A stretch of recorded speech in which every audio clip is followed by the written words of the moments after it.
work that we're doing here is not going to stop when it comes to these type of discussions. It's going to be for us and by us here on this platform when the media is telling us to look the other way. Your support is what helps us move forward. Join patreon.com/like it or not. Help us grow. Like it or not, y'all. Y'all know what time it is. It's time for Like It or Not. With Rebecca Azor. Let's start this damn show. Yes, it's time for Like It or Not. With Rebecca Azor. Let's start this damn show. Like it or not. Rebecca Azor is in the house. You know she got a funny story to tell. Talking politics, culture, or real life-ish. I live in life in the ATL. Benjamin, yeah, that's my man. He's always coming up with the master plan. Politics, scheming, or trying to find the meaning of life. While the feds keeps us in strife. I'm your DJ. I really don't need no introduction right now, but you know what? I stay dropping them jams.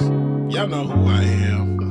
Good hope, dad jokes, culture-ish, politics. What you're hearing right now was the culmination of all of this. I started out with the mic in my hand, and I graduated to a plethora of fans. I love bringing joy to the people. It makes me feel great, makes me feel regal. I do what I do for you. I do what I do for you. Let's go. It's time for Like It or Not. With Rebecca Azor. Let's start this damn show. Yes, it's time for Like It or Not. With Rebecca Azor. Let's start this damn show. Like it or not, y'all. 2023. Let's start this damn show. Let's go.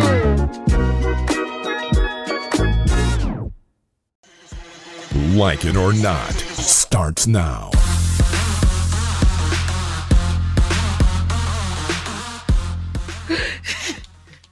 Let's go. There we go. It's one of these buttons. Good morning, good morning, good morning. Good morning. Good morning and welcome to Like It or Not, where we're free to tell the truth. And not care who doesn't like. Are you laughing at my lack of production skills, Rebecca? I was racking up. I was cracking up. Because also with me, you know, I just don't worry, guys. No makeup on. You're getting fresh face this morning. At least let me put an earring on, child. As you put an earring on, what's going on, Rebecca? Or how have you been? Nothing much. I've been okay. Actually, it's been okay. You know, life is still lifing, but God is still good. And all the time. I had a good workout, and I thought I was listening to some music that was making me go a little extra. Okay. And then so that's why I'm a little late, because then I had to do the dishes before we started, because I said no. We got things to do. I'm going to take the kids bike riding, my nephews, after the show. So I'm trying to make sure I do all that. It's so hard to be a person, just a person. So hard to be human. And if you hear a lot of things happening behind me, there's a bird. My sister's parakeet is behind me. See, look, babysitting a parakeet. Okay, got to make sure it's fed. Got to make sure my mind is fed. Worked out this morning, got a little over, did a little bit too much because the songs was too good. And I was like, I could do 10 more minutes. I could do this. I could do that. And that's why I'm a little late, because then when I came back home, I was like, the dishes are in the sink, sis. You said you was going to do them last night. Do them this morning. Absolutely not. Absolutely not. And so, yeah, here I am. Friday night, you're not supposed. You don't have to wash the dishes on Friday night, though. Well, no, I need to wash the dishes every night. Last night I ended up falling asleep again, as y'all heard. Rebecca just been falling asleep lately. Okay, and no, not the spirit of pregnancy. We rebuke that. It's more so just tiredness. It's just tired. And so, other than that, how are you, Benjamin P. Dixon? I'm doing well. Shout out to DJ Exclusive, who can't be with us this morning. You know, if we don't mention him in the audience, they're gonna be like, where's he at? Where's he at? Where's he at? But he had an event this morning he had to go to. I'm doing good, Rebecca Azor. It's just another day's journey, as they say in the church. And that's what they say. Glad about it, I guess. You know, I am glad. But let me not say I guess. I'm glad about. They don't really be glad about it. They sing it so they can get glad about it. Let me tell you something. Any of those songs that be telling us, you know, I'm happy to be, you know, I'm just where I'm supposed to be, all that. You say that so it can encourage you. But people don't really be. The truth is, man, We're not really happy when we say those things. It's just that we have to say those things so that we can get there. That's life.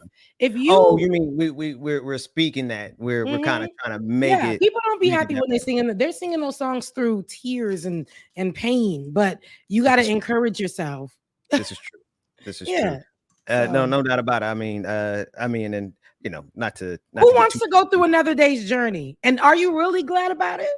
I mean, yeah, no, I'm glad. I mean, the alternative is to be dead, right? We're glad we woke up in the morning, but sometimes it's like, God, is today gonna be like yesterday? Is this journey gonna be like the past 5 years? You know, we feel that way. However, you just got to keep on singing it until it becomes true, because it will. If you keep fighting for your life, it will. Yeah, you know, you got to keep fighting. And you got to keep fighting systems. You got to keep fighting people. You got to keep fighting things. It's a whole lot to making. And I realize there's people. Somebody said you watching people who tell you to look for heaven after you die are making heaven on earth for themselves right now. Absolutely. And that really clarifies some things in my mind. Like, you know, as much as shout out to everyone who comes to the streaming ministry that we have on Sunday mornings, as much as I love the Lord, he heard my cry and pity my every groan. We got to fight. If we don't fight, bad as you said, if we don't fight these people that are trying to make our lives living hell, sorry, wrong video. Go ahead, Pastor. We with you. We with you. No. That's just it. Like, I don't believe in I don't believe in telling people to wait until they die for victory. That's a really big theme in church, especially the Black church. You know, we say, you know, it's all going, we'll understand it better by and by, you know, soon, very soon we're going to see what I'm saying? Like, but we will see. It's like there's those things, they said it for a reason, not for us to just overlook something, to really turn the other cheek. That's not what they said it for. There's always there's a truth to these things. They're like parables, but we say it to for ourselves. It's for us. Like with these, to encourage ourselves. To encourage ourselves to not literally go and slap these enemies, right? But to start fighting systemic. That's kind of where I was going with it, though. It's like, you know, we could pray about stuff, but you got to pray and fight. And you know, the way MAGA's set up, I think they actually want an actual fight. Right now, it's just a political fight, right? So you know, this whole thoughts and prayers things, like I get it. Every time something happens, somebody needs some prayer or whatnot, I'm there, Johnny on the spot. Let's pray. Father, I stretch my hands to thee, no other help I know, right? But then when we get up from praying, it's like, what we gonna do about it? Like, what are we gonna actually tangibly organize and do about it? Because I could pray about oppression all day, but if I don't ever get up and stand up to it, then what are we really doing here? Yeah. And at the end of the day, it goes hand in hand with a lot of things. People think that, see, in the church, sometimes we have that where they take it and it's over religious. The truth is, Christianity is a religion. It's like people are religious. People are Black, people are gay, people are short, people are small, people are religious. That's just facts, right? However, the over religion makes us look at just pray and God will do the rest. And you know who uses that and weaponizes that? The right enemies. You're like people who are against all of the other things that the Bible says to do. So it's like, just pray. That stops you from trying to go and fight. That stops you from opening your mouth. That stops you from doing. And they'll say that's all you need to do because they're benefiting from us not doing anything but just sitting down and praying. That's right. It's like I was saying in my video, Shades of Good News. Donnie McClurkin said, after you've done all you can, then you stand. You can't just be, excuse me, Rocky, I am on live. The bird. I'm gonna have to go put it away. But honestly, like, you gotta do something. And then once you did everything you can, that prayer, all the work, because remember they say, there go, right there. I was just about to say that right on time. Faith without works is dead. I'm gonna go get this bird together. Give me about 5 seconds and I'll be right back. But faith without works is dead. Go ahead, Ben. Now, you know, she's gonna leave me up here off of that, and then I'm supposed to like not be too churchy this morning because you know, you can come tomorrow morning for church, but no, it's the same thing, folks, with the thoughts and prayers that they send for every time there's a mass shooter. And we got plenty of stories to cover today. We're going to talk about Donald Trump. We're going to talk about Kamala Harris. We're going to talk about so many of the issues that are happening in the Black community. But when we see a consistent and persistent theme of do nothing and just pray, that's a strategy. That's not faith. The right MAGA doesn't have faith. MAGA has a strategy to keep us from getting anything accomplished. And that is to tell everybody who loves God to say, pray about it. And then we pray about it and we don't do anything about it. That makes sure that the NRA never has to worry about losing money because we actually did something about gun violence. It's the same exact thing across the board. So while I'm telling people that we're going to pray, and we have a prayer request line, you can leave a prayer request and all that stuff for my church. But the actual at the end of service, we're going into action. Like there's literally no point of us getting together and praying about something and then doing nothing about it. We know that you know the problem and do nothing about it, Rebecca. You're just playing the game. That's all. Absolutely. Just like a lot of people are right now in politics, we're getting really close to the election start of what is the finish line of one thing and the beginning for a next 4 years of presidency. So November 4th is the elections, and a lot of these a lot of conversations are online. I think this is a very pivotal time. Everybody has been saying this, and I had to really just come to grips with this. It's never been such, I guess in our lifetimes, maybe our parents have experienced some testy times like this, but politically, we're looking at a lot, and people are going to try to sway you or tell you this and that and the other and tell you to focus on some minor things. But we got a lot of things that we need to focus on. For one, the interviews that went down this week between our presidential candidates. And I think this is a great place to start, Ben, where Trump is doing his tour, right? Mm-hmm. First he said he wasn't going nowhere, now he's everywhere, and he's talking and he's saying a whole lot of what we expected. And I'm wondering if Black folks are listening, like Black MAGA in particular. I wonder if they're listening to what the words that are coming out of Donald Trump's mouth. And he's saying them literally, like now he doesn't care. If you compare this Donald Trump to the Donald Trump 8 years ago, this man now doesn't give a damn. It's like, I got who I need. Black folks, if you really want me, ERs, I'm talking to you specifically. If y'all really want a good president, vote for me. That's pretty it. They're pretty much it. They're not, I'm giving you sneakers. This whole thing has been really terrible. Ben, what was this interview? Because I didn't get a chance to watch this.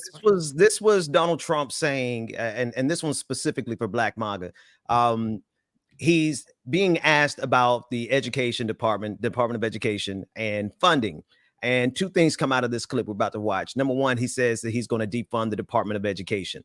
Folks, let's just keep it real. That is, I mean, I don't know how stupid that could possibly be. And then even dumber people cheering that on because he likes uneducated people. He said that many times. The people in this country who have power need the body politic to be ignorant. That's just the first half. The second half of this clip, and it's really short, Rebecca, he says that any school that is going to be teaching about the history of slavery, this is the question that's posed. He said he's not going to fund them. They will lose their funding if they teach what he calls woke.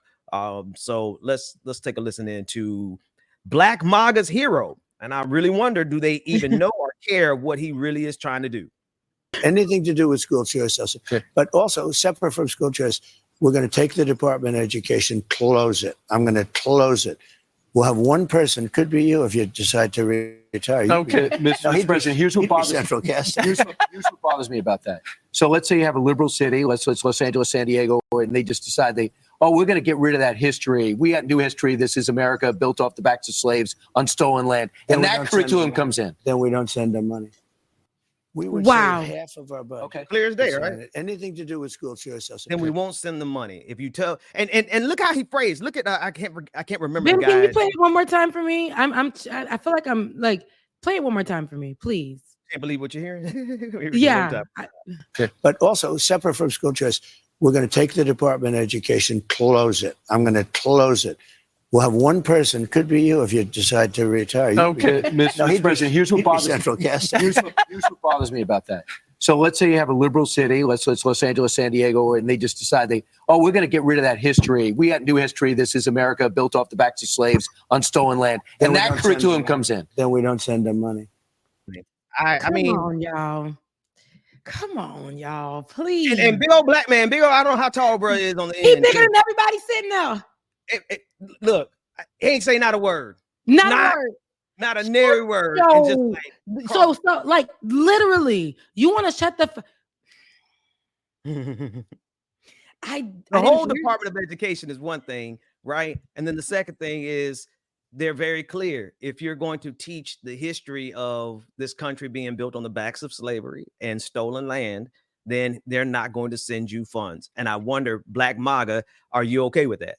And in some way, if you're going to utilize the Department of Education financially, so that we can get some form of reparations, even though he's still going to have to pay it back, loans, grants, whatever. And if we say, I'm a Black person, and you know what they're already doing now out in Florida, they've taken away a lot of programs at universities that are specifically driven for Black students to have a better opportunity or a chance to make it through school, because we know that a lot of Black people, Black families aren't able to send their kids off to college. So we get these grants or we get these loans or whatever that are specific to Black Americans, Black people in America. And here he is already, they already are working on that. And some people have already succeeded in schools. I think like University of Florida has already did their thing, removing some programs. But like hearing this already, we're not going to give them any money. We're not going to do anything. If you guys even say truths, if you guys even try to ask for a little bit of money because of what happened to you and your family, or because of your history and how you built up America, and you probably built up this university, probably built up that the Department of Education for real. And here we are. If you even try to say anything about that, you get no money for you. That just sounds just like how they treat Black folks 400 years ago, right? They tell us to forget about that, but just in a systemic way, just in a way now in 2024. Is this not the same? It's the same. It's the same, and it's clear. And they're not, listen, it's not only words coming out of Donald Trump's mouth, Rebecca, it's in Project 2025, right? And we've seen, you mentioned the state of Florida. The state of Florida started doing some of this, revising the history of slavery in this country. And you even have, what's that organization? PragerU, who's putting out alternative histories in public schools, right? They're sending a curriculum to public schools that erases away the history of slavery and the genocide of the Native Americans. So it's not just Donald Trump talking about it. I think it's important that people see Trump says this with his mouth, but it's even more important to realize they are structurally already trying to do this, and they plan on doing it more with Project 2025. Absolutely. And people want to act like, and see, this is why it's very pivotal to continue to discuss things like Project 2025, because now they're like, do you see how it is? I think that we focus so much on, it sucks because a lot of these things happen, they get hot, and then we just move on to the next thing. It's very important to continue to push out Project 2025 and to replay interviews like this. This is in real time. This is not a skit. This is not a script. This is not him just sitting down and trying to appeal to different audiences, because he feels like he's already won, and he's not afraid to speak to minority communities, marginalized communities, and whistleblow and tell them like this. If nobody is saying, I don't get how you don't understand when we create programs and it took a long time for us to do these things. And this is what Donald Trump wants to do. If y'all are not listening clearly, Project 2025 is literally created to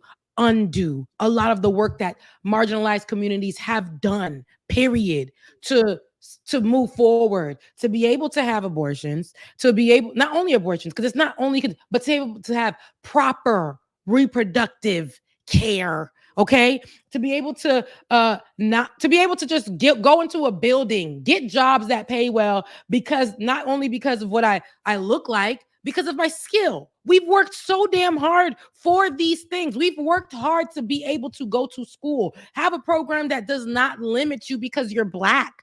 And here we are, and people before us have worked hard. They've marched. They've done all the things. People before us was picking cotton. People before us escaped. People before us revolted. For all of this, for this man to sit here, only got 5 years left on his life to undo things. And he's already undone some things already. Him and his administration, him and his right-wing KKK members, these people have already undone major strides that we've accomplished here in America.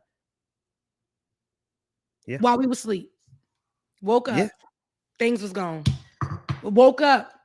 Even with businesses, we've seen what happened with the Fearless Fund. That's right. Fearless Fund is a what is it? A Black grant for Black businesses. Yeah. And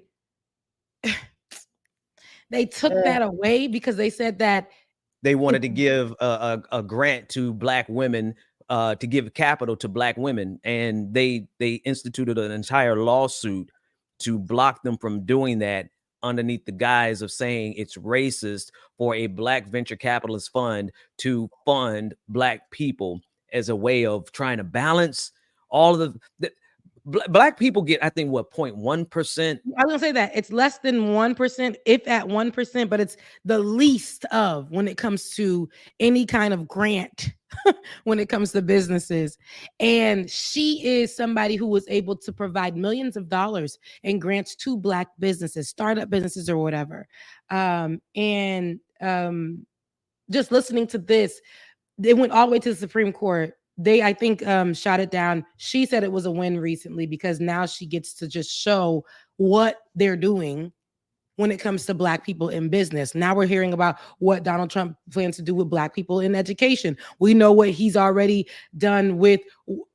I am shocked about this. I am very, very uncomfortable with where we are. But yes, I want to juxtapose this interview with just a lot of nothing, but a lot of something within Donald Trump's interview.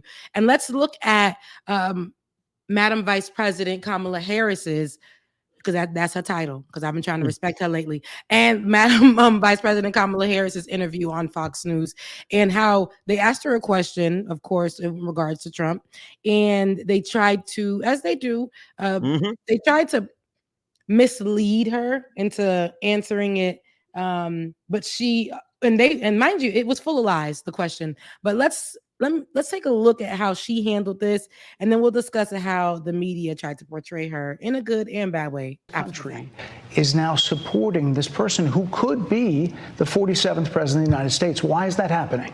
This is an election for president of the United States. It's not supposed to be easy. I know, but it's not supposed to be. It is not supposed to be a cakewalk. So are they misguided, the 50%? Listen, are they stupid? What is it? I would never say that about the American people. And in fact, if you listen to Donald Trump, if you watch any of his rallies, he's the one who tends to demean and belittle and diminish the American people. He's the one who talks about an enemy within, an enemy within, talking about the American people, suggesting he would turn the American military on the American people. We asked that question to the former president today. Harris Faulkner had a town hall, and this is how he responded. I heard about that. They were saying I was like threatening. I'm not threatening anybody. They're the ones doing the threatening. They do phony investigations. I've been investigated more than Alphonse Capone. He was the greatest gangster. No, it's true. No, but think of it. It's called weaponization of government. It's a terrible thing. So, Brett, I'm sorry, and with all due respect, that clip was not what he has been saying about the enemy within that he has repeated when he's speaking about the American people. That's not what you just showed. Well, he was asked about that specific... No, that's not what you just showed, in all fairness and respect to you. That was the question that we asked him. He didn't show that, and here's the bottom line. He has repeated it many times, and you and I both know that.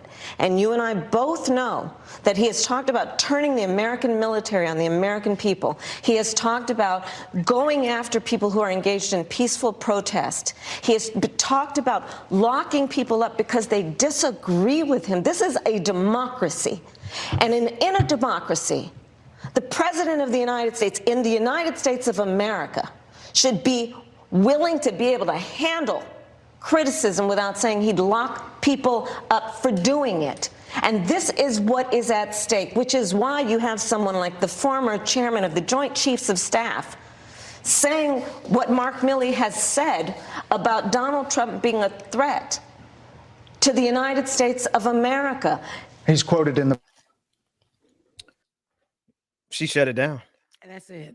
I mean, what can we say? How I received that was absolutely, you asked me a question, then you tried to juxtapose it to y'all asking Donald Trump the same question, answering just a bit of it when y'all know that's not what he said. He went in. This is the dangers of what he actually said. So what you won't do is have me answer a question and then make me look crazy with this small clip that you guys tried to put against me, and of course have him in a great light. I mean, this is an interview. I came to Fox News. I sat down with y'all, and here y'all all trying to set me up. If we're gonna talk about this, let's actually have the actual conversations. Play the real video so that we can really talk about what Donald Trump said. The people that took this, when I saw this, I said, "That's a leader." Do we agree with the leader 100%? No. But when time comes and the leader is like, put to the fire, and he makes sure, whoever makes sure that no, we're gonna tell the truth here. That no, we're gonna talk about the people here. We're gonna talk about who this hurts here. Donald Trump, nobody goes after him and calls him an angry white man, an angry old white man. But immediately after this interview, Kamala Harris was unprofessional. Kamala Harris was the angry black woman. But that's the thing, Rebecca. They couldn't call her an angry black woman because they just spent all of last month saying that she ain't black. Oh no, but they did. But the thing is, what's funny, they think that this is how crazy and dumb they think that we are, or the opposite people are, and this is how dumb people can be, right? You literally will look at the same group of people, like we talked about Ben last week about Dr. Umar, but or Monday about Dr. Umar, but these people will say this thing on Monday. Come Saturday, they got a whole different tune, and everybody will just switch. They won't even question. But hold on, you said on this day, no, they'll switch to whatever that outrage is on that day. They'll switch to whatever they're supposed to follow on that day. And that's the problem. We can't take them serious. Unfortunately, this is just where we are. A whole bunch of liars have led for years. But I'm sorry to say, there are worse than others. Donald Trump is the worst. Right, as far as right now, we cannot have that. Imagine having somebody who proclaims that he will give immunity to officers. That's right. Right? That's right. Somebody who says that he will not give us no money if we go out and explain. If a school says or a student say in the education system that this was built off of our backs, of black slaves. This was literally built with the blood, sweat, and tears of black folks. So we deserve funding. You don't get no money if you even open your mouth to say that. I fear for the HBCUs under Donald Trump. I fear for black students under Donald Trump. I fear for black women, black mothers. I fear for black men. We are in trouble. Are y'all not listening? So when y'all get on these damn mics just to say, die on the hill of $1,200. They love that. They so look, yeah. How y'all?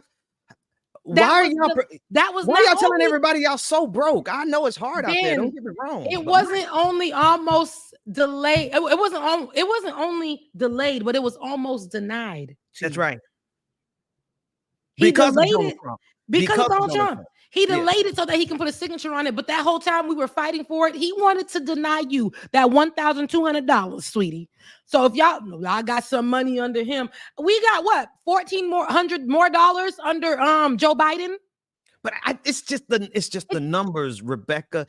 I'm not selling my soul for $1,200. I'm just not, because that's not even my. That's come on. That ain't basic rent these days. Come on. That ain't even your car note for 2 months these days. Like, stop playing with people. That's not even your child's daycare. That's not even your child's daycare for a week. And y'all sitting here saying that man gave you $1,200. That's why you years vote ago. for him. And not only was it delayed, it was almost denied. He didn't want to give it to you. That's So right. if y'all want to die on that hill, die on it. I don't give a. I'm tired. We got an election coming up. And I can't. You see the stress? I've been sleeping too early. I'm tired. It gives me anxiety because we know if he wins, it'll be we don't even know. And then if she wins, we already know how they gonna do. So it's like, I'm trying to keep, I'm gonna keep it positive, but I'm trying to keep it cute. This is where I say, when we say things to encourage ourselves, it's because I do want to go outside and slap that big old sign down outside that says Trump Vance. That's bigger than God knows what. It's covering a whole land, church, whole thing outside of my home. And then I was saying this on Leftist Mafia. Then down the street, it's a little Harris Walt sign, crinkled up, tiny, one leg in the air. And I said, that's me right there. I'm that sign. And I'm going to keep on sticking in the ground through the wind, through the sun, through the cool rain, whatever. We gonna hold on because I am refused to just bow down to a man that is now proudly, who used to mince his words, but is now clearly telling you, I don't give a damn about y'all. I ain't even Christian. But let me tell you what I could do for y'all Christians, especially the white ones. I keep it straight up Republican. Every year, every vote is gonna be, we gonna make sure, like promising these things in a Hitler type fashion. It's very dangerous. And I wouldn't be surprised. I don't even know. It's just too much, y'all.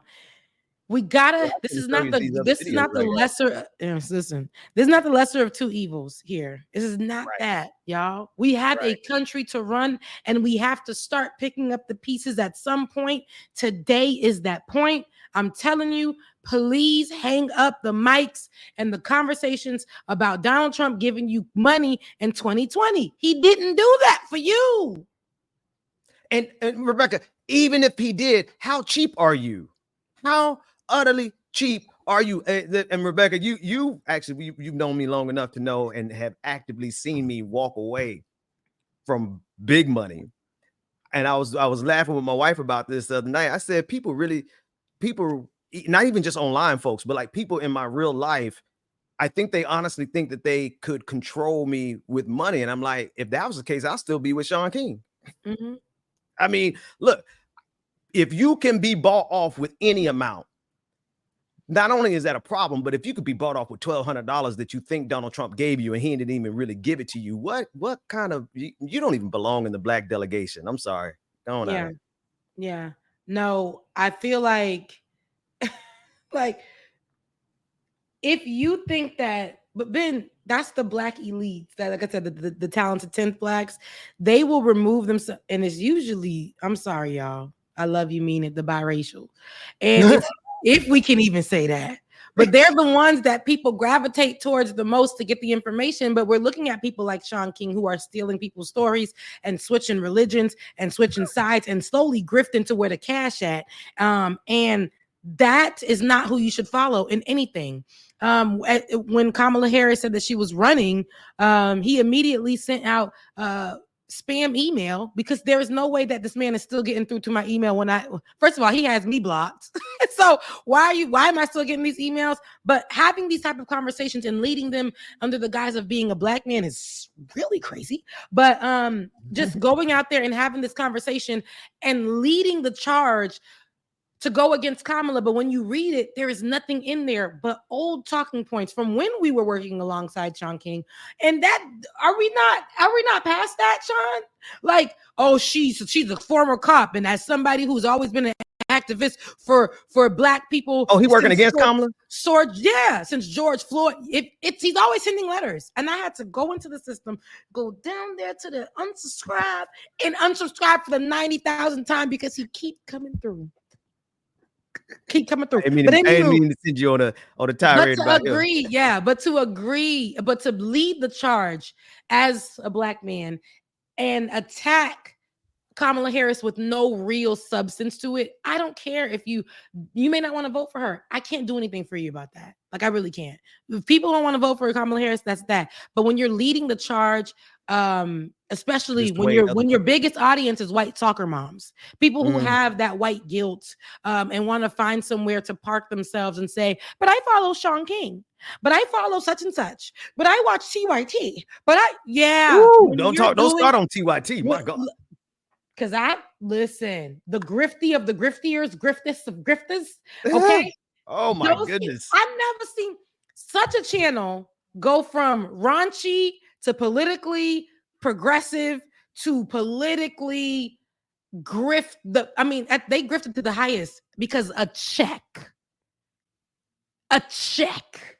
And if you think your favorite Black activist that only does activism online or when they're paid some money to go sit in a room and say, Black Lives Matter and walk away, baby, we got to do better. Start getting it. Dr. Umar just told y'all not to vote for Donald Trump or why he isn't voting for Donald Trump with some valid points while saying he don't want to vote for both of them. Fine. Then came the next time around and said, Donald Trump was always the promise. Y'all gotta be careful. I didn't expect. I should have, and this is me being naive. If I'm guilty of anything, it's for giving the benefit of the doubt to people I should never have given the benefit of the doubt to. But I did not realize that at this juncture in human history, in Black history to be specific, it would be so easy and so cheap to buy off so many Black folks. I didn't. Now I see how there was a portion of Black people on the west coast of Africa who actually sold the rest of us out into slavery, because you just throw them a couple of coins and they took those coins and ran with it. I could see how you always had COINTELPRO, right? Because you always got to do is find somebody who's hitting a little hard, or somebody who wants to become famous, somebody who wants to become rich, and give them a little coin, and they will turn on everything that they ever believed in as it pertains to Blackness. And now, again, I'm glad you brought up TYT, because it's not just Black folks who's doing it. You got Anna Kasparian, love it, used to. But now it's okay, Ben. No, it's okay, Ben. See the shift. Yeah, it's okay. We don't have to always say that we love these people. They were she was absolutely started off in a way, came out in another way to show that she's an ally. But this is what white people can do. They're not afraid. They are not afraid to come sit in your face, look you in your eye, internally feel. And this is not all of our white people. Camera went off. This is not all of our white people. This is literally people like Anna Kasparian, people like Donald Trump, people like even the Black man sitting right next to the host at Fox News. We don't even know your name, young sir. And nobody cares to learn it. Like, you're just sitting there on a main stage with the president and no one cares to know your name. But I'm going to change my battery. Do your thing. I want to, before we get too far off of the first video with Donald Trump, with Kamala Harris and Bret Baier. Here's Bret Baier apologizing. He apologized because he got called out so good about what happened. He lied, and they try to fake this and erase this portion of the clip. So he came back the next day, and this is what he had to say.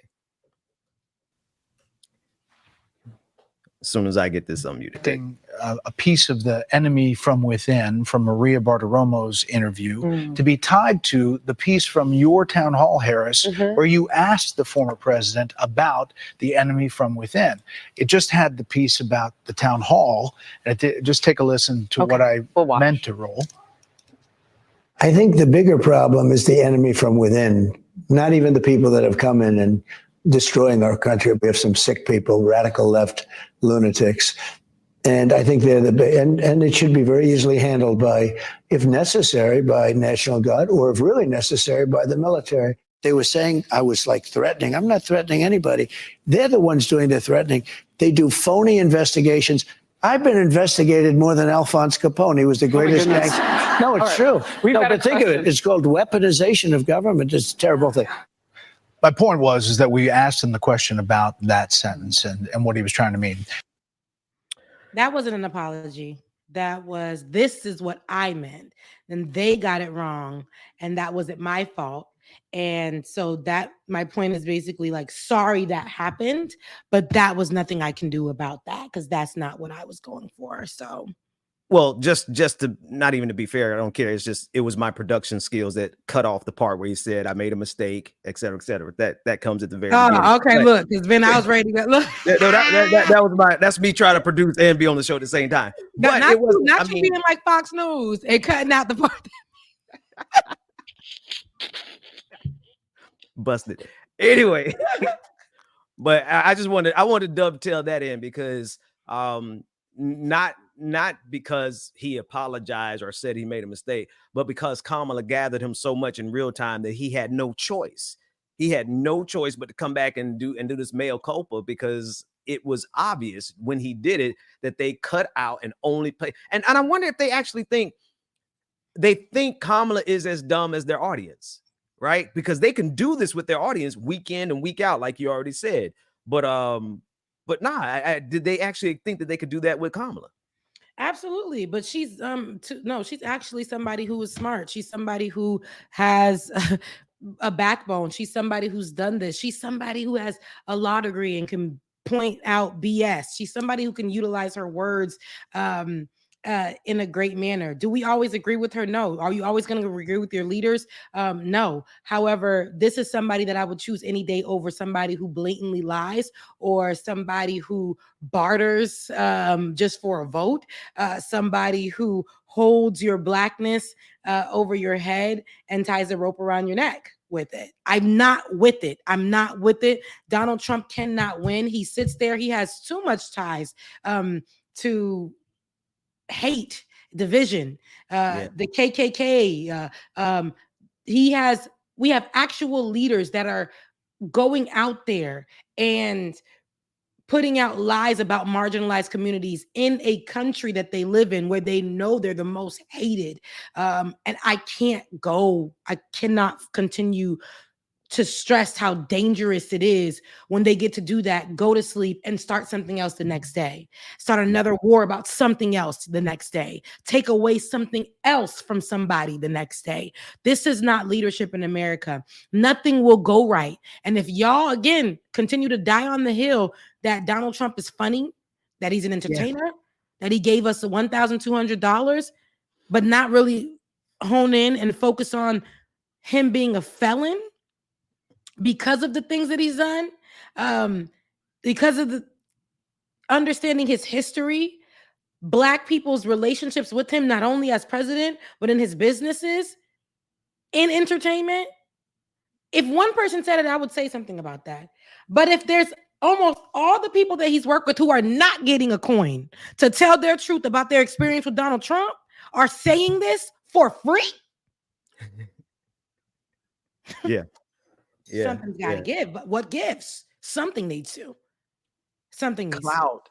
What gives is that people will do anything for a coin and for some clout. Mm-hmm. And it shouldn't shock me, right? It's as old as time, but right now it is such a critical time, Rebecca. The reason you so stressed and everybody is so stressed, and I can't afford to be stressed. I have to go and meditate and zen out because I'll flip over some tables, but it's because we have so many people from top to bottom, people that we trusted in, like TYT, people we invested in, whoever members at any of these organizations, people who subscribe to TYT, people who subscribe to like Sean King, people who subscribe to some of these and became followers of a lot of these influencers, you know, people who followed and invested in Umar Johnson. Now Umar Johnson is doing the work of white supremacy. People who invested in Tariq Nasheed, now Tariq Nasheed doing the work of white supremacy. So people who invested in our boy, I love him. And I say I love him because I still love some of these people. Like, I know who you're talking about. Green. Like, I love that brother still, but he's shown up as now doing some insidious work over there, right? He's doing some nasty work. And so it's at this juncture where we really could have used. I really want, like, let's really think about this. How much could we have used that Black media organization that we were working on with Sean King right now, right? The same way we need TYT to be the TYT it was when we all were investing in it. But now it's not that. Now it's something else where Anna Kasparian is doing that nasty work, right? Because Ben, they never really cared. They never really cared. And this is what we got to understand. There was a time during when TYT was getting hot, we actually had our own programming, the original, Like It or Not, and we were actually doing the work because it came from our souls. It came from our experience. We were the ones online that were having the conversations. It wasn't many Black faces online at that time during the beginning of the digital period when it came to politics under Donald Trump, and we were having those conversations. TYT, love them, mean it, but a lot of their conversations came from listening to ours and other Black people in that space at the time. It was something that was, and it's not everybody at TYT. I think we got just the nephew that's still holding it down in a good space. But other most than of that, the time, Hassan is most of the time. Yeah, Hassan is the only one that I see that really does, our brother, our Black brother, Dr. Rashad Ritchie. No, I'm talking about the other ones outside of Black. But but other than that, the ones that have they've actually hired people and gave people great jobs as they began to grow. But it was popular to be progressive at that time. That's Everything right. has its time, I guess. We can't take off our Blackness. We cannot remove our experience. If they threw a check in my face, I may be tempted to grab it just to tell you that Donald Trump should be president. But my heart of hearts can't do that. Nah, I can never do that. But let me tell you something. This is what happens. Those spaces and those places that were well trusted, they get to grift. They get to say other things because they're not Black.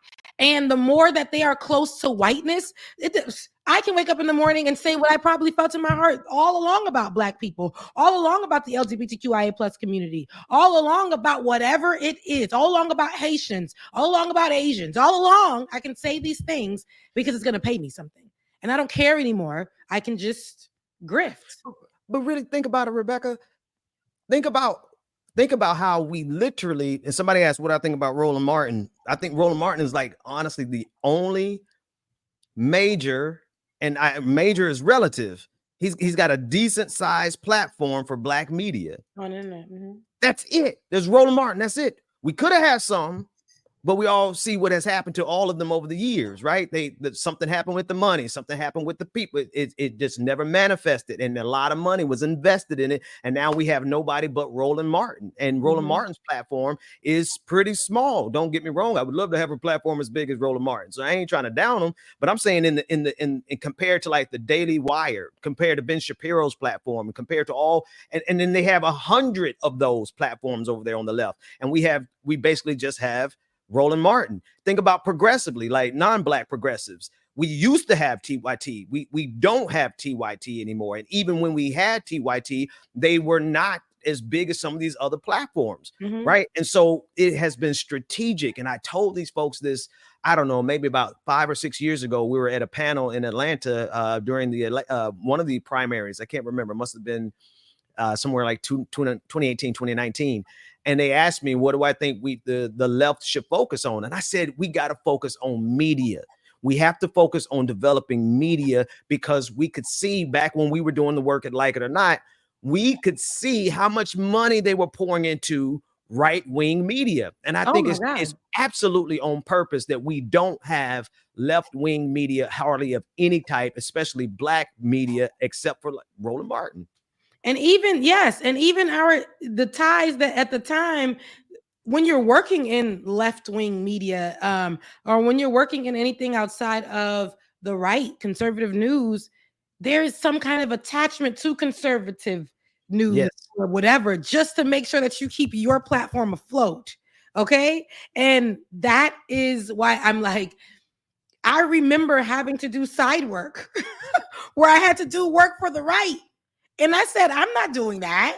You did? Tell me about that. I know about that. Oh, yeah, baby. I needed an extra coin. What were you doing? At that place that we was working at. And he get you that work? That work. And I didn't know I was working for the right at that time until I came in, because I think I was doing 24 hours. And then I came into the office and I said, well, who are we doing this for? He's like, well, don't tell anybody, but we're working for X, Y, and Z. I would never forget. And I said, I don't think I can do this. Yeah. Yeah. Yeah. And it was more money than I made on in 2 weeks on my check. It was more money than I made in 2 weeks on my check. So I did some work. I'm proud of. I don't know if I'm proud of through him as well, but I am kind of proud of. But it wasn't right wing. It was just somebody really well known in the establishment Democrats. I worked for them for. oh yeah, I recall. I used to make memes for them. That was the furthest I can go outside of my comfort zone was to make memes for a highly positioned elected official. I remember. Just this. I did mention Dr. Ritchie, fascist killer. Like we mentioned him specifically over at TYT. I think he has held it down and continues to hold it down for the truth. And I think it's absolutely rooted in the fact that he's a son of Jim Crow. Like who was that? Ta-Nehisi Coates said a couple weeks ago. I don't think you're going to find that many black folks who are going to just as easily sell out, and definitely won't be Dr. Ritchie. At least I haven't seen an inkling of him switching out. He's been holding it down. So I think you may have just missed that part of the stream. Yeah, that's good. That's good. I'm glad that okay, he's not switching out. Because there's a lot of people that are. It's it's tough because they make it hard for us to not, I guess, grift. Candace Owens is going to be set for life, but she's always going to have that blood on her hands with her. Is she going to have biracial babies? And so she's already experienced the blackness, and there's nothing wrong with being biracial. I might have me a little, God knows, hopefully not, but who knows who I'll meet in my life. But look, it's a lot. That's a loaded statement. Sorry, I take it back. Sorry, but I say this to say it's not about the who you love, but it's more so how you want to be detached from your blackness because it pays, because it'll give you stability. They make it like that in this country. They don't want us to align ourselves with blackness or have the same or be equal. So somebody has to be superior and somebody has to be inferior. So because more black people resonate with being more on the progressive side these days, that's always going to be a mess of a group of people, the left, right? And then you're going to have the conservatives who think that they have it all together, but there's just one thing that they have, and that is to utilize things that are supposed to be good and use it, weaponize it, and use it for hate. Donald Trump is taking away a lot of these rights for people, and then the church is still preaching that this is who God sent because he's doing God's work. Yet he's going to stand up at that same pulpit and tell you he is not Christian. He don't know nothing about the word. He don't feel like holding this Bible. But what he can do for you, if you vote for him, is keep the leadership in America white and right. Yep. That's facts. Anyway, I don't even know how we got on that. It was apparently something both of us been wanting to say for a while. I guess so. I need to get that off my shanana, and I think that was the time. I think right now we're in a very, very pivotal time. I'm looking at how people are approaching voting, and if you can vote now, vote now. Get it out the way. That's what I plan to do this weekend. If not this weekend, I'm going to do it early in the week and get it out the way. But voter suppression is real. I know that David had sent over something out of Georgia. Let me go find it. And that because we have so much voter suppression here, they had basically passed some laws that could, kind of stop that from happening this time around in the next few weeks, in the next weeks ahead. But a Georgia judge has declared that 7 new election rules recently passed by the state election board are illegal. Because remember, they passed some that were super illegal and unconstitutional, but they said that they're illegal, unconstitutional, and void. Fulton County Superior Court Judge Thomas Cox issued the order Wednesday after holding a hearing on challenges to the rule. The rules that Cox invalidated include three that had gotten a lot of attention. One that requires that the number of ballots be hand counted after the close of polls, and 2 that had to do with the certification of election results. So that Cox found that the rules are unsupported by Georgia's election code and are in fact contrary to the election code. This is what I'm talking about.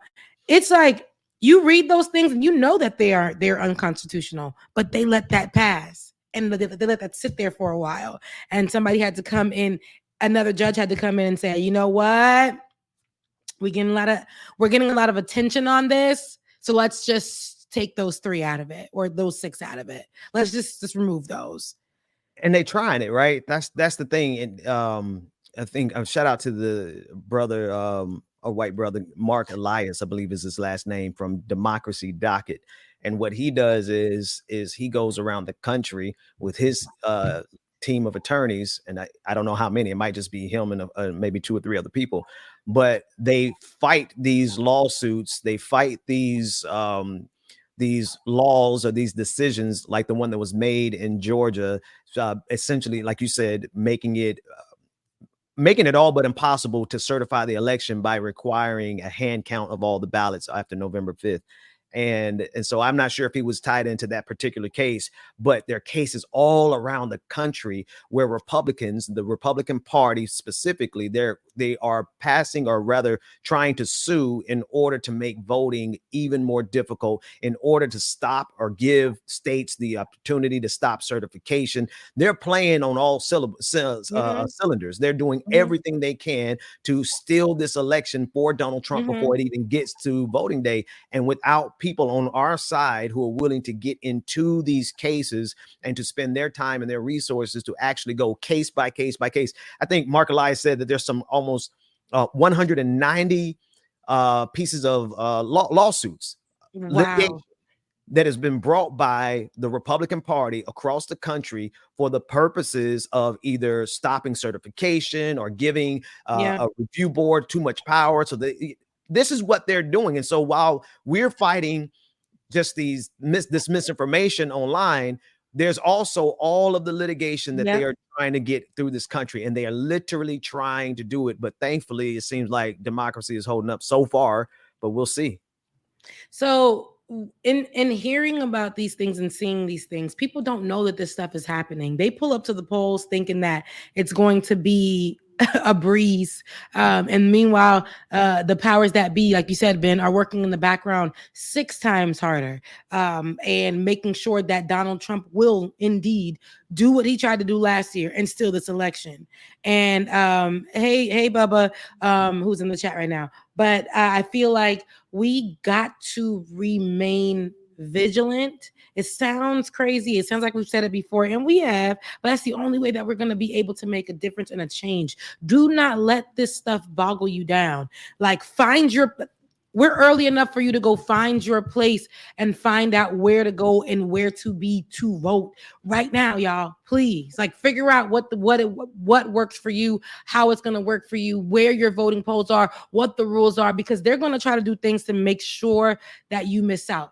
You're voting, they're gonna try to close it early while you still at work, because work ain't giving you no time to go vote. It just depends. Figure out how to get your vote heard. We're fighting all the powers that be. We're gonna find a way, right? So in the meantime, CNN did, bless you, Ben. CNN did air their special documentary on Haitians and how they were helping the community in Springfield, Ohio.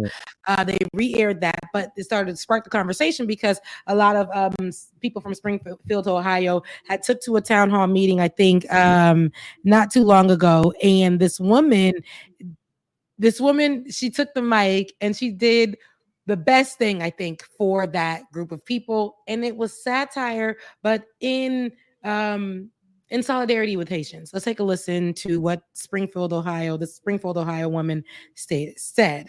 And it's good. It's good. Ain't no sound.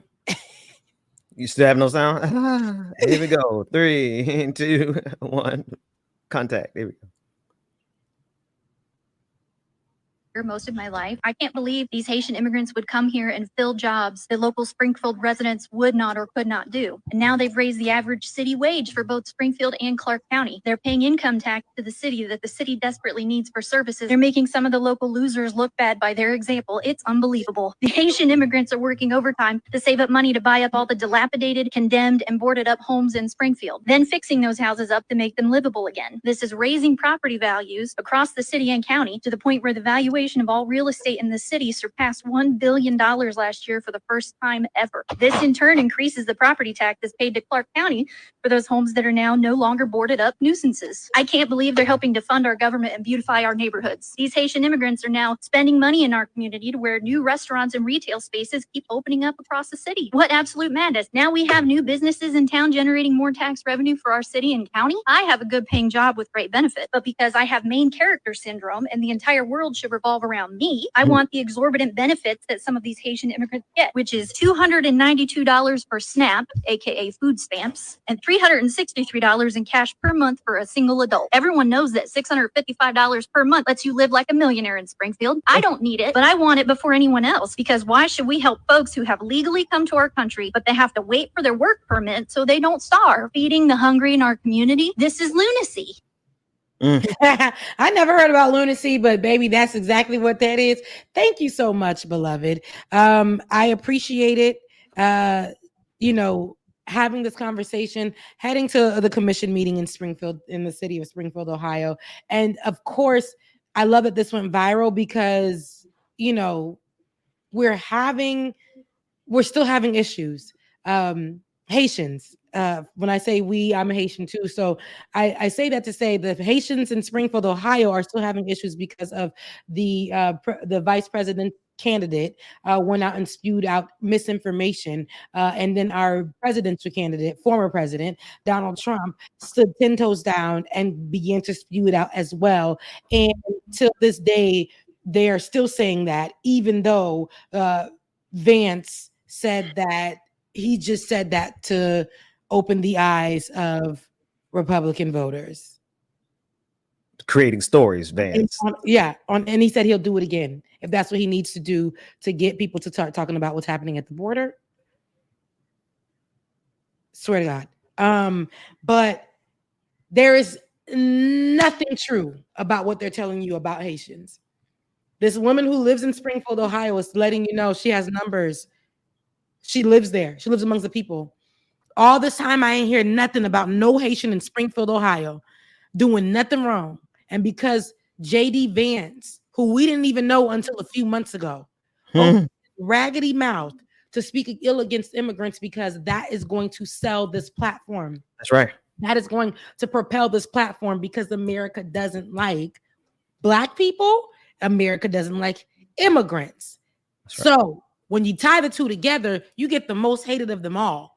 And here they are in a city that, again, was dying. That's it. That part. And their lives are being threatened because a political talking point. This is who Donald Trump and company is. This, and I wouldn't be surprised if J.D. Vance makes it. For real. He looks like he's crashing out as well. Not able to sit in interviews, Ben. As we've been seeing, we've been talking about these people taking interviews. J.D. Vance can't even take an interview and answer the questions correctly. That person that you've seen at that debate was just well-spoken. The devil likes to speak. He knows the Bible verses back to back, front page to whatever. And that's how he can get you. J.D. Vance put on some kind of act, and that was that. Sit him in the room during an interview, which we have seen. This man can't even answer questions. Was asked about his statements on a podcast. He told the lady, "You said I said it. If I said it, if it's on a video, maybe I said it. But okay, that's on the podcast. I said it. Who cares?" That's not how a leadership should be. Leadership shouldn't tackle or attack marginalized communities. And leadership should not tell you that the communities that are marginalized, that we're trying to bring up to an equal status, that we are shining a light on and giving more opportunities to, because they can't get the opportunities otherwise, that's a bad thing. Black people who are fighting for fair wages, genders that are fighting for fair wages or just to be seen as who they are, that shouldn't be a bad thing. White people should not feel oppressed about that. White people in America, don't let them tell you to feel oppressed about that. I was just looking at a group of people who consider themselves to be allies, consider themselves to be progressives. Yet when the conversation was starting, I was literally watching this on TikTok, and I can't remember who it was. It was just me scrolling up, and I just remember these group of people saying, I mean, like, we shouldn't still be talking about like the fact that Black people like were once like in a position that was less than. I think that we've done a lot of strides, and so having that be a part of the conversation with moving forward, I think we have to start removing that and putting everyone in the conversation, and that's where we have a problem. Well, I think that those people are doing the work for the right. That's what all day, because, and this goes back to the very first clip we played this morning of Trump saying that if these schools teach the history of slavery, teach the history of the Native Americans in this country, then he wants to pull funding from them. That's because they cannot allow. There's just no way that you can look at the actual history of this country and not make a decision to structurally change this country. Mm-hmm. You can't. And so what do? You erase the histories, and then you get influencers. Influencers are like oh my God, it's like the cheapest way of passing propaganda for any type of authoritarian leader, any type of dictator. I mean, imagine if Adolf Hitler had what Donald Trump has now in terms of like MAGA, the misinformation machine that they have, and the ability to buy off so many cheap people with platforms and voices and with no shame, and the ability to change everything that they were, that literally just go against everything they ever used to say in order to just get a couple dollars, not even a lot of money. We're not even talking about a lot of money. At least they get invited to the White House. At least they get invited to the White House. I feel a way about it, but I don't feel too much about it. But a lot of these influencers, fashion girlies, whatever, like people who just talk about gaming, whatever. I just saw somebody who just goes viral for saying negative things. You can tell it was a paid promotion for them to discuss Kamala. Oh my God, it was terrible. Kamala's, mind you, y'all, I love Kamala right now, mean it, not for all things, but for some things. But that Black man thing, we got to tweak a little bit, because whoever did the paper promotion just recently, like a few days ago, for Black men and her policies that go to Black men, y'all, it wasn't good. I was on TikTok and I literally was scrolling through, and it was random people. For y'all who said that Kamala didn't have no policy for Black men, she do. If you go right on her page right now, it's this and this and this and this. And they look like they was like reading off of little notes and stuff. People who don't look like they have any care about what's about to happen, about politics at all. I think that that's where it's problematic in politics right now, because it's one thing that I've known, and I said this already, and I will stand on this hill. That celebrity effect. Oh, goodness. It don't work. Never happened to humanity. It don't work. It don't work, y'all. You had Diddy, who's in jail. He lost his job. But yeah, Diddy, who told us vote or die. What a cute little thing to do. To go and tell us to hold the vote. Who you trying to believe? Beyonce told y'all to vote for Beto or whoever in Texas, and he didn't win. And Beyonce is y'all God.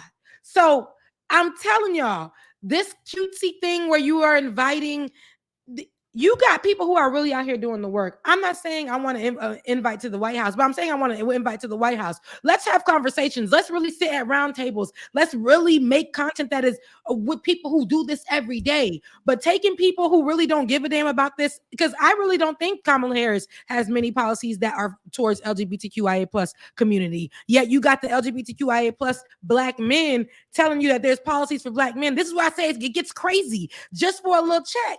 Stop it on both sides. I really need you guys. Wait, I got to push back a little bit, because there's no comparison. There's no comparison to what we're getting drenched in money with on one side versus the other side. No, they paying up. No, I don't care. No, if I it's know. $4. I'm sure if they would be fools not to use, they're paying somebody on Kamala's side, right? But just in terms of the sheer saturation, I haven't seen a single one of these It's people. not about the money I'm talking about. I'm talking about let's stop utilizing these influencers who do not have actual care for what's going on politically to That's push the problem.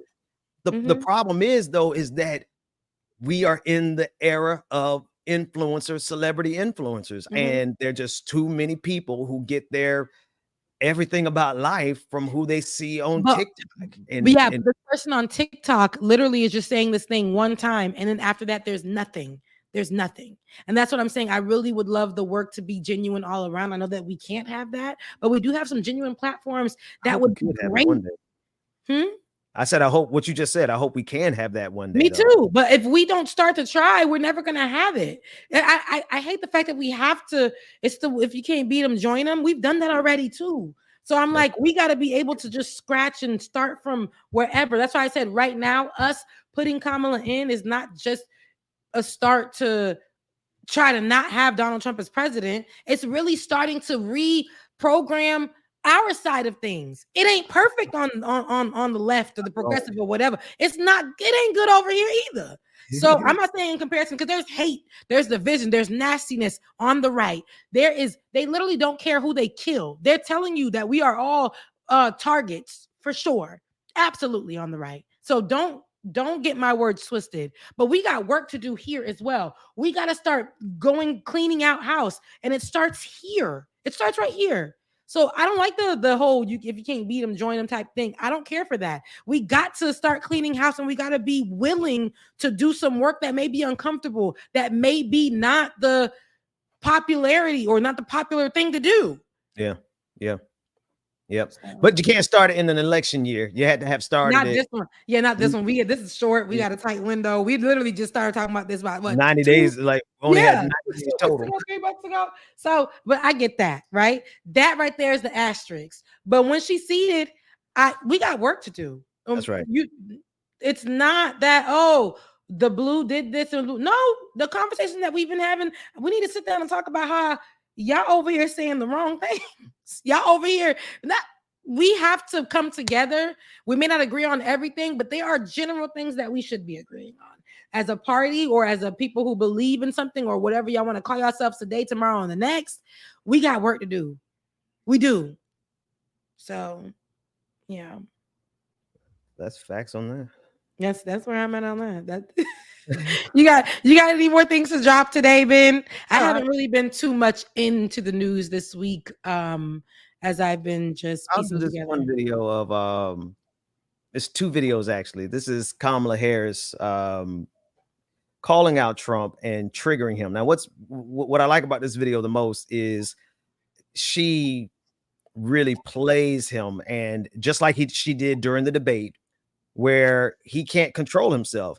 So he responded to this clip. This is Kamala Harris calling out Donald Trump for being exhausted. And then the follow-up clip that I'll play afterwards is Donald Trump snapping because he absolutely cannot take any criticism whatsoever. So here she is calling him out. That Donald Trump comes from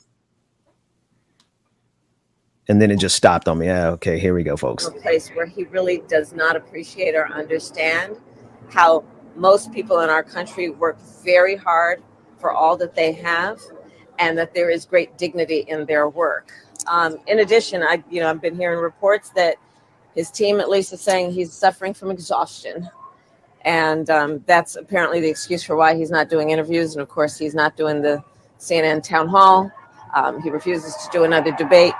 And, look, being president of the United States is probably one of the hardest jobs in the world. And so we really do need to ask if he's exhausted being on the campaign trail. Is he fit to do the job? And I think that's a question that is an open-ended question that he needs to answer. All right. So basic stuff. I don't think it was, it was cool. It's fine, whatever. But and great what she called him out on. Great. Donald Trump lost his Well, I can't even say it, but he lost his mind. Because she said he was exhausted. Yes, and this is exactly how she played him during the debate, and she's still playing him like a fiddle. Should have been last night with the Catholics. So all they do is put out sound bites. Can you hear that? Okay. Tell me when you've seen me take. It's a little low. Not only am I'm not even tired. I'm really exhilarated. You know why? We're killing her in the polls because the American people don't want her. She didn't pass her bar exam. She's not a smart person. She's not a person that should represent our country. So I just want to let you know that very clearly. Go ahead.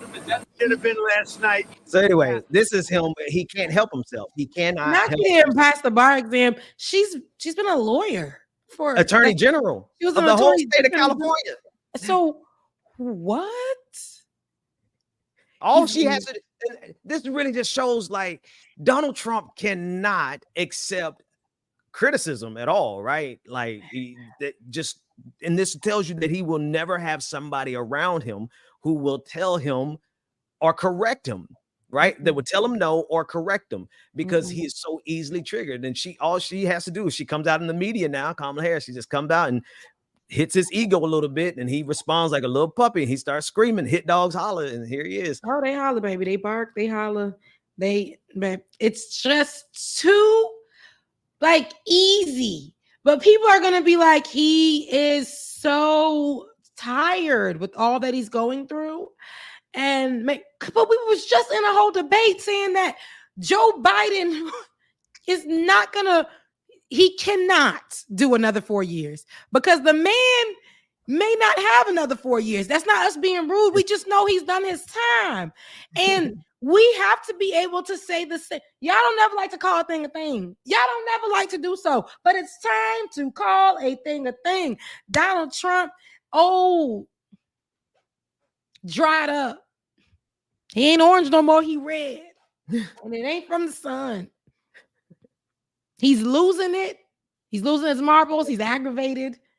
And I ain't trying to be an ageist. Isn't that what they call it? Yeah. I just want to say what the thing is. He is not suited in other ways that we've already talked about on the show.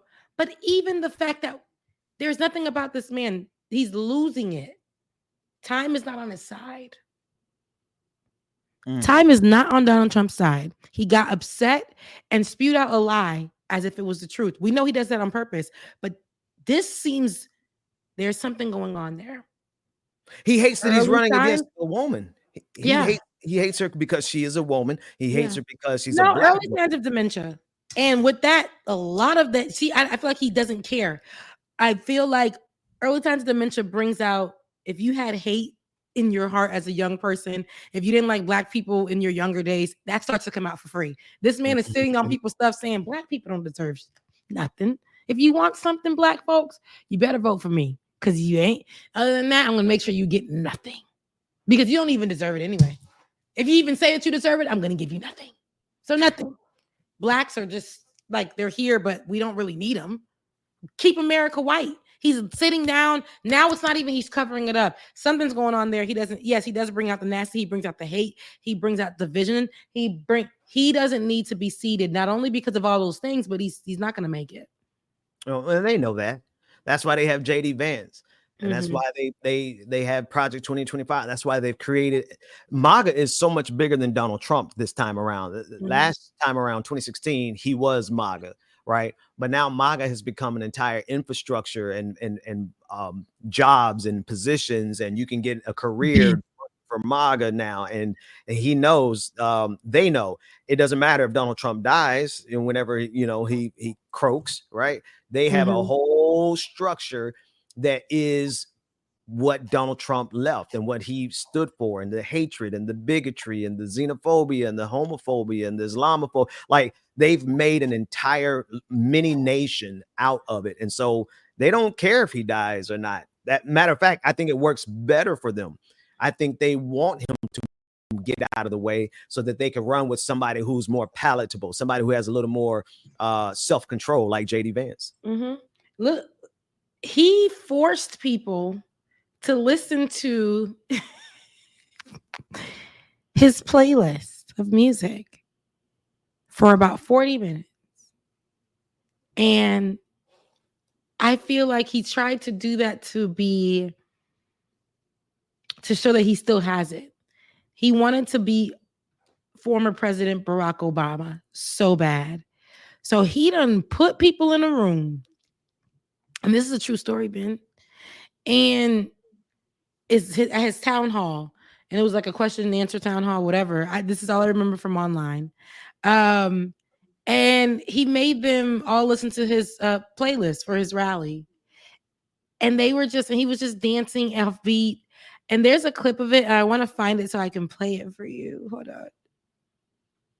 I'm looking for it. You go ahead. I'm gonna see if I can find it. But okay. So a lot of the songs that were played on the playlist was about 40 minutes. And I think there was a clip of 2 people passing out because of heat. That's what happened. There it is. Okay. Trump's town hall in Oaks, Pennsylvania, essentially cut short by 2 people passing out because of heat. So Trump asked his team to play some of his favorite songs while he stood on stage and listened. And it turned into 40 minutes. And it was 40 minutes. 2 people passed out because of heat. Where are we? What's happening? And they think they see him, they look at this, and most normal people look at this and say, something is wrong here. But MAGA looks at this and says, isn't he an awesome man? There's music playing right here. I don't want to. Oh, you hear it? No. I don't want to play it because it's going to give me. Right. I have it muted, but he's just swaying there to the music. And then they do a little dance routine. He and what's her name? I can't. Kristi Noem. It was some pretty sad stuff. But again, we look at it and see it for what it is. But if you have a red hat on your head, they think this is the greatest thing since Jesus. I gotta find the video of that that black brother and his racially ambiguous girlfriend who was basically saying that Donald Trump is the second best thing to God. This is where we are. This is where we are. Hi, Jesus. We got to do better. We got to do good this time around, Ben. You think we're going to do good? What you think? I am. Oh, Lord, with that. I'm praying. I'm praying because, if Donald Trump wins, it doesn't automatically mean the end of democracy, right? But it definitely automatically means that MAGA becomes so permanently fixed in America that it would probably take 100 years to get them fully out of our system. Yeah. Like, we could still have democracy if we fight like hell over the next 4 years, even if Donald Trump wins, and we fight like hell to make sure that we could block all the stuff that they're trying to do with Project 2025. Some of it he can't do by himself. Some of it he has to do with Congress. So if we manage to maintain at least one of the houses, then we can be able to block him as long as we need to. But this misinformation machine, this MAGA misinformation machine, that thing is going to become permanent as Fox News is. But we're not just talking about one misinformation media outlet. We're talking about hundreds, probably eventually thousands. And we'll be living in a world where more and more and more Americans believe lies over truth. And that's dangerous. Yeah, absolutely. Well, that's a good place as any for us to. Cruelty is the point. Cruelty is the point. But I'll never forget that. I will never forget that. I remember you did this great monologue back in the day on that, and it was really good. Well, thank you. But it was I know you took it from an article. But it was Adam good. Sower. But it's the point. It's one of the truest statements ever, Rebecca. It is. It's depressing. It is. It's sad. It's depressing. It's like, but we got to be all right about it. The day is coming, and I feel like it's just pulling at me, man. It's just like November 4th is just pulling at me, Ben. And then November 5th, Rebecca, don't tell the people the wrong day. Let me check. Oh, November 5th. I keep saying I do. Yeah, it's November 5th. I'm sorry, y'all. Have people going to try to vote on the 4th. At least they go home and vote early. Black That's folks, true. you gotta give us you gotta give us another time, another date. But yeah, it's pulling at me. It's really pulling at me, but God. So all we gotta say, and that we will continue to push, is to make sure you vote and make sure you get your information correct, because what's online right now, it will be a disservice to you if you just take it for face value. That's right. Please do. And if you are Black, please, please, please, please do your due diligence and figure out ask yourself the question, what Donald Trump is saying right now as we speak in these days. How does that benefit me? How does that benefit me at all? Like, what will that do for me and my family? So, Is that it, Rebecca? That's it. That's all I have. I gotta go take these kids bike riding. Y'all go to patreon.com/like it or not. Support the show. If you're on Cash App, what is it again, Rebecca? Becca's voice on Cash App. Becca's voice on Cash App. Patreon.com/like it or not. We have all these folks who are watching us today. Support the show. Listen, if you cannot be one of the 20 people who sends $20 a piece over to Rebecca Azor at, again, my brain is done. Say it again, Becca's Rebecca. Voice, BECCASVOICE, Becca's Voice on Cash App. I can get it immediately. I can pay a bill immediately. Support your host. Do that. And if you're not one of those people who could pick up your Cash App right now and send Becca's Voice a Cash App, share the stream, like the stream, subscribe to every one of our channels, tweet about it. You don't have to always send money to support us, but we certainly need your participation. We need you getting the word out, because we're going to be doing this as long as we possibly can. Rebecca, got anything else before we go? That's all I got. I'm definitely out. I want you guys to enjoy your Saturday, enjoy your weekend. And how Tabitha Brown be saying it, if you can't do it, and don't go messing up nobody else's. You heard? I love you. I mean it. And I am heading over to take my nephews to go bike riding. Hopefully I make it in time, but I love you guys, and please enjoy your day. See you next time. See you next time. Work that we're doing here is not going to stop when it comes to these type of discussions. It's going to be for us and by us here on this platform when the media is telling us to look the other way. Your support is what helps us move forward. Join patreon.com/like it or not. Help us grow. Y'all know what time it is. It's time for like it or not. Rebecca Azor, let's start this damn show. Yes, it's time for like it or not.